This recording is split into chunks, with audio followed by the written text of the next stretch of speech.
நான் சொன்ன நீ நம்ப மாட்டேன் நந்தினி. உன் மாவீரன் சூர்யா சின்ன புள்ள மாதிரி தேம்பி தேம்பி அழுதுகிட்டு இருந்தான். அத நீ பார்த்து இருக்கணுமே. Shut up. நீ வெளியே போ, முதல்ல வெளியே போடா. போறேன். என் தங்கச்சி 2 வார்த்தை பேசிட்டு போறேன். அதெல்லாம் முடியாது.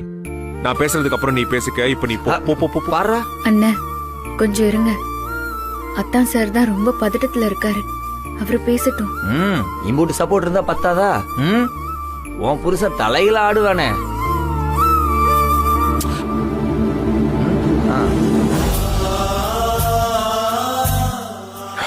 நந்தினி, நிஜமாவே நான் கலங்கி போயிட்டேன் தெரியுமா?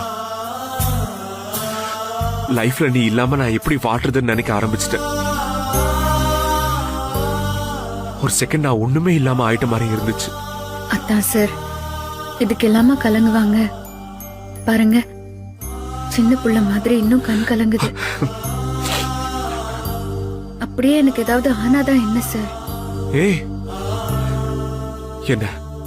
என்ன 2வது தடவை அனாதையா நிக்க சொல்றியா?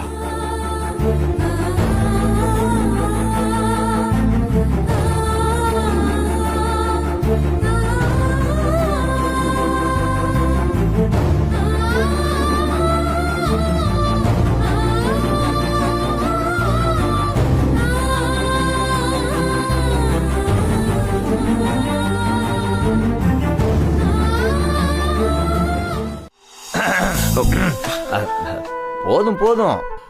உங்க சென்டிமெண்ட் சீன்ல அப்படியே பாசம் பொங்கி வழிஞ்சு இந்த ஹாஸ்பிட்டலே ஒரு மாதிரி நிறைஞ்சு போச்சுடா சாமி. டேய், சும்மாவே இருக்க மாட்டியா நீ?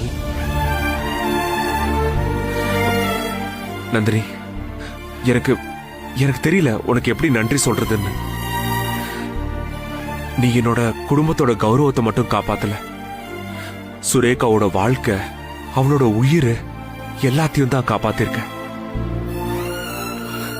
இங்க பாரு, என்னோட கடைசி நிமிஷம் வரைக்கும் உன்னோட தியாகத்தை நான் மறக்கவே மாட்டேன்.